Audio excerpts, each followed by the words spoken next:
Hey, what's up, boxing fans? This is the Rope and Dope Report. I'm your host, Chris Carlson. I'm in my backyard. I live by an airport, so the sound may be an issue. Just figure I'd try to figure it out. Plus, it's actually, the sun's going down. It's about to rain. It's kind of cold out here. Let's make it quick. Carlos Quintana versus Andre Berto this Saturday on HBO. I'm definitely going to put some money with the underdog, and I believe the underdog in this fight is Quintana. Even though he's more experienced, he's fought the better fighters. He fought well against Cotto. He obviously beat Paul Williams, ended up losing to him. He does have consistency problems, no doubt. Overall, though, Quintana's a smart, good, solid boxer, fighter. He can fight on the inside. He's got a good jab. He's got good movement. He can move around a fighter and use his abilities, but he also can fight inside the pocket somewhat. You saw against Paul Williams, an aggressive fighter that just came to him in that first fight. He was able to get underneath those punches and kind of just pot shot all night and just really land huge punches. Andre Berto's got great hand speed, really solid hand speed, got a good jab. When he wants to go to the body, he can. He went to the body against Collazo here and there. He's a good fighter. Defense. He has good uppercuts too, by the way. Very good uppercuts. But I'm going to go into some of the bad things about him, defense and foot positioning, overall balance. That uppercut I just talked about has a great one, but I've seen him throw an uppercut and then all of a sudden kind of fall over because he sometimes gets sideways. Like literally his legs will be side. And it's not a good thing.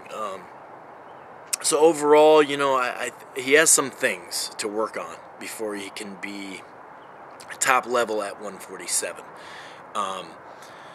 This is, the thing about this fight is I'm definitely going to put some money on the underdog, because if Berto's going to come out there, which I'm not sure, I don't think he will, but if Berto comes out there and tries to get too aggressive and tries to make it into a fun fight to watch, a brawl type thing, much like the Collazo fight, a very entertaining fight, which I think in spots it will be.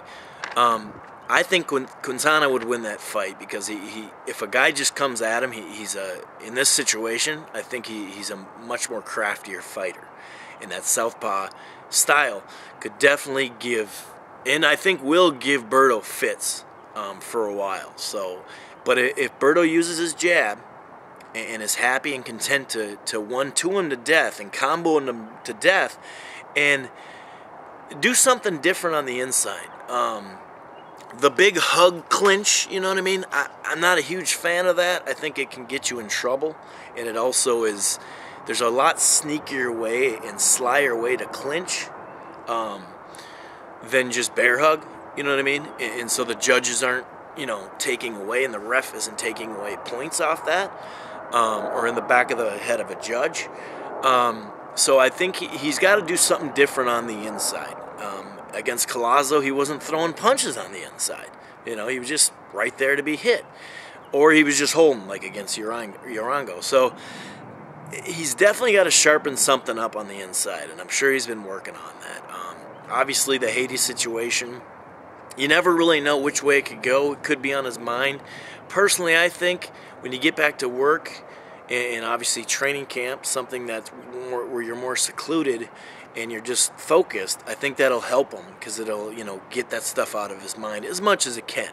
So I'm not sure if that'll help him or hurt him. I believe it'll help him as far as just focus, It'll be something of a relief to go to work. So I think we're going to see a lot of good jabs and just speed and athleticism off of Berto, and that's how he's going to pull out a very tight fight.